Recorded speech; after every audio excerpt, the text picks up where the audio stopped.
తాకట్లో ఉన్న మీ బంగారాన్ని విడిపించి ఆ రోజు ఆన్లైన్ రేటుకి కొంటాం. Sharma gold company.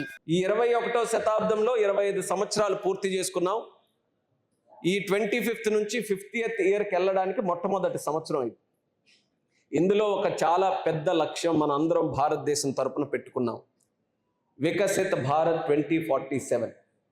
2047 అంటే భారతదేశం 100 సంవత్సరాలు స్వాతంత్ర దేశంగా ఉన్నటువంటి ఆ సందర్భంలో అప్పటికైనా సరే మన దేశం సంపూర్ణంగా వికసిత్ చెందాలనే ఆలోచనతో నరేంద్ర మోదీ గారి తాలూకు ఆధ్వర్యంలో ఒక లక్ష్యం దేశం మొత్తం మీద మనం అందరం కూడా అందుపుచ్చుకున్నాం. వికసిత్ భారత్గా మనం అందరం కూడా అవతరించాలి. అది కూడా ఈ క్వార్టర్లో 2047ని మనం హిట్ చేయబోతున్నాం. అది సాధించాలనంటే ఇంకా భవిష్యత్తులో మనం ఏం చేయాలి, ఆ నిర్ణయాలకు అనుగుణంగా తయారు చేసినటువంటిదే ఈసారి ప్రవేశపెట్టినటువంటి కేంద్ర బడ్జెట్.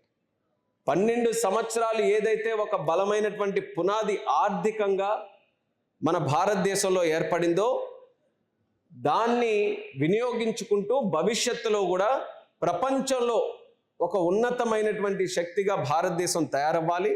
అలాగే మన భారతదేశం కూడా సంపూర్ణంగా అభివృద్ధి చెందాలనే ఆలోచనతో ఆర్థిక శాఖ మంత్రివర్యులు నిర్మలా సీతారామన్ గారు ప్రవేశపెట్టిన బడ్జెట్. ఇందులో కూడా ఒక విశ్లేషణ మనం చేసుకుంటే 9 సంవత్సరాలు కంటిన్యూస్గా ఒక మహిళ ఫైనాన్స్ మినిస్టర్గా ప్రవేశపెట్టారనంటే అది కూడా మనందరికీ కూడా గర్వకారణం. 9 సంవత్సరాలు కంటిన్యూస్గా నిర్మలా సీతారామన్ గారు పెట్టడం, ఆవిడ ప్రవేశపెట్టినటువంటి బడ్జెట్లో ప్రధానమంత్రిగా నరేంద్ర మోదీ గారు కంటిన్యూస్గా ఉండడం, అంటే ఒకే ప్రధానమంత్రితో ఒకే ఫైనాన్స్ మినిస్టర్ 9 కన్సెక్యూటివ్ బడ్జెట్స్ పెట్టడం కూడా ఇదే తొలిసారి భారతదేశ చరిత్రలో. ఆ యొక్క స్థాయిలో ఈరోజు ఈ బడ్జెట్ను కూడా ప్రవేశపెట్టడం జరిగింది.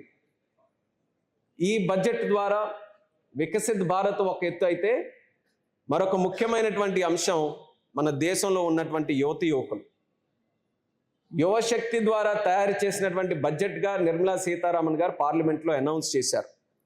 దాని అర్థం ఏంటంటే బడ్జెట్ తయారు చేస్తున్నప్పుడు లక్షల మంది మన భారతదేశంలో ఉన్నటువంటి యువతి యువకుల ద్వారా ఫీడ్బ్యాక్ తీసుకొని మీరే కానీ బడ్జెట్ నిర్ణయించాల్సిన పరిస్థితి ఉంటే మీరు ఏ అంశాలను గుర్తిస్తారు, ఏ కేటాయింపులు మీరు చేస్తారు, ఏ సెక్టర్స్ని మీరు ప్రమోట్ చేస్తారని చెప్పి మన యూత్కి మొట్టమొదటిసారి ఫీడ్బ్యాక్ తీసుకొని వాళ్ళ ఆలోచనలకు అనుగుణంగా, వాళ్ళ ఆస్పిరేషన్స్కి అనుగుణంగా ఈ యొక్క కేంద్ర బడ్జెట్ని కూడా పొందుపరచడం జరిగింది. ఈ యొక్క లక్ష్యాలు, ఈ బడ్జెట్లో ఉన్నటువంటి కేటాయింపులు ఇవన్నీ కూడా చూసుకుంటే ఒక అపోహ ఎప్పుడు కూడా క్రియేట్ చేస్తున్నటువంటి అపోహ కూడా తొలగించాల్సినటువంటి బాధ్యత నా మీద ఉంది.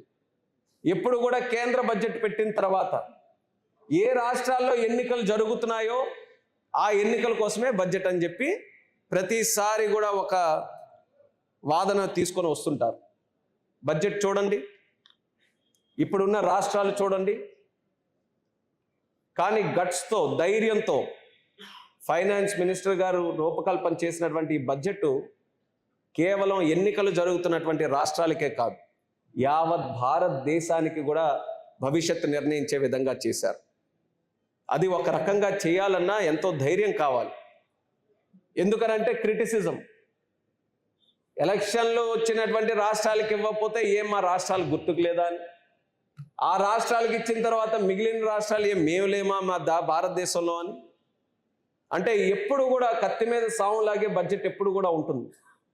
కానీ అటువంటి క్లిష్టమైనటువంటి ఆ పరిస్థితుల్లో కూడా, ఒత్తిడిలో కూడా భారతదేశ భవిష్యత్తుని నిర్ణయించుకొని రాజకీయాలని పక్కన పెట్టి 140 కోట్ల మంది భారతీయులు వాళ్ళ భవిష్యత్తుని నిర్ణయించే విధంగా ఈ కేంద్ర బడ్జెట్ పెట్టారనేది గర్వంగా ఈ సందర్భంగా తెలియజేసుకుంటున్నాను. అందులో ముఖ్యమైనటువంటి సెక్టర్స్ మనం తెలుసుకోవాల్సినటువంటిది. 7% వృద్ధి రేటుతో గత 12 సంవత్సరాలుగా మనం భారతదేశం ముందుకు నడుస్తుంది. IMF కూడా ఇంటర్నేషనల్ సంస్థ ప్రపంచంలో 7% పెరిగేటటువంటి దేశాలలో మరొక 20 సంవత్సరాల వరకు ఖచ్చితంగా భారతదేశం ఉండబోతుందని కూడా చెప్పింది. ఈ 7% గ్రోత్ని మనం అచీవ్ చేసుకోవాలి భవిష్యత్తులో కూడా అని అంటే ఖచ్చితంగా దాని మీద కూడా దృష్టి పెట్టుకొని మనం కొన్ని నిర్ణయాలు తీసుకోవాలి.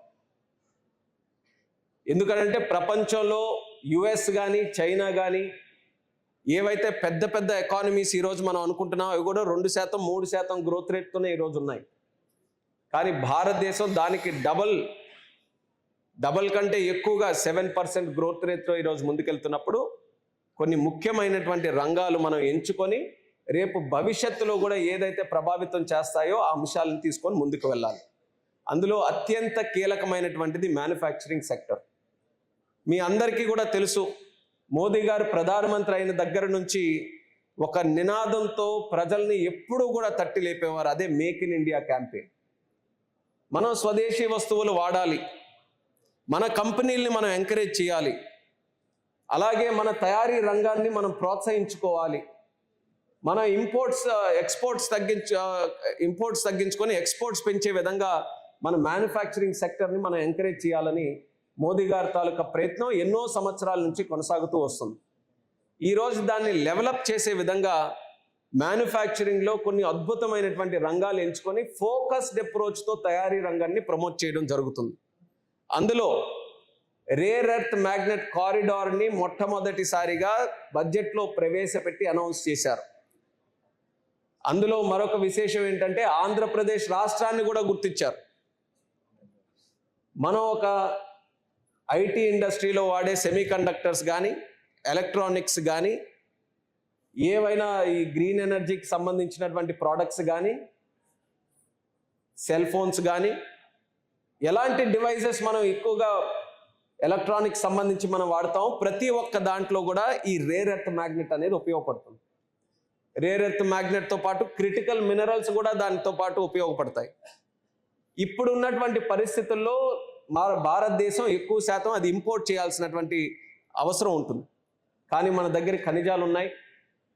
దానికి సంబంధించి ఒక ప్రత్యేకమైనటువంటి ఒక కార్యక్రమం చేస్తూ భారతదేశంలో క్రిటికల్ మినరల్స్ ఎన్ని ఉన్నాయి, ఏవేవి మనం గుర్తించాలి, ఎక్కడ దాని తాలూకా మైన్స్ ఉన్నాయి, ఏవి మనం ఎక్స్ప్లోర్ చేయాలి, దేవి మనం మైన్ చేసి దాన్ని మనం ప్రోడక్ట్స్గా తయారు చేయాలి, ఇవన్నీ కూడా ఒక సర్వే కానీ రీసెర్చ్ కానీ అన్నీ కూడా చేసిన తర్వాత ఈరోజు రేర్ ఎర్త్ మ్యాగ్నెట్ కారిడార్స్ కూడా మన భారతదేశంలో మొట్టమొదటిసారిగా మనం స్థాపించబోతున్నాం.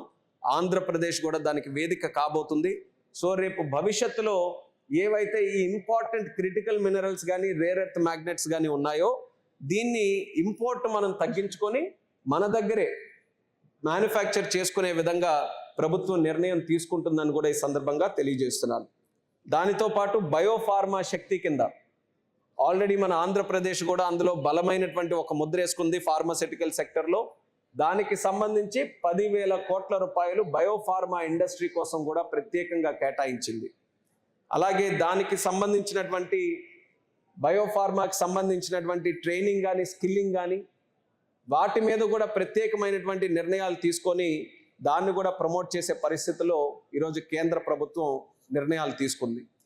అలాగే మ్యానుఫ్యాక్చరింగ్ సెక్టర్లో స్పోర్టింగ్ గుడ్స్ కోసం, అలాగే కంటైనర్ మ్యానుఫ్యాక్చరింగ్ కోసం, ఇవన్నీ కూడా ఇంత స్పెసిఫిక్గా అసలు కంటైనర్స్ ఏంటి, స్పోర్టింగ్ గుడ్స్ ఏంటి, లేకపోతే క్రిటికల్ మినరల్స్ ఏంటి, బయోఫార్మా ఎందుకు, ఇవన్నీ ఎందుకనంటే కేవలం భారతదేశం తాలూకు అవసరాలే కాదు, ప్రపంచంలో కూడా వచ్చే 20 సంవత్సరాల్లో ఏ అవసరాలు ఏ అవకాశాలు రాబోతున్నాయి, ఆ అవకాశాలని భారతదేశం అందిపుచ్చుకొని సప్లై చైన్లో గ్లోబల్ మేనేజ్మెంట్లో మనం కూడా ఒక వేదికగా ఎలా తయారవ్వాలనేది ఒక ప్రయత్నం ద్వారా ఈ యొక్క సెక్టర్స్ని మనం చూస్ చేసుకోవడం కూడా జరిగింది.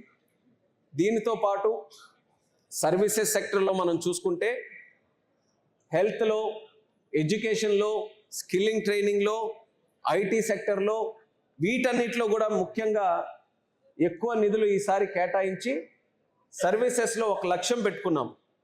2047 సంవత్సరానికి ప్రపంచంలో ఉండే సర్వీసెస్ అన్నీ కూడా అందులో 10% మన భారతదేశం నుంచే రావాలని. ఇది మోదీ గారి తాలూకా లక్ష్యం.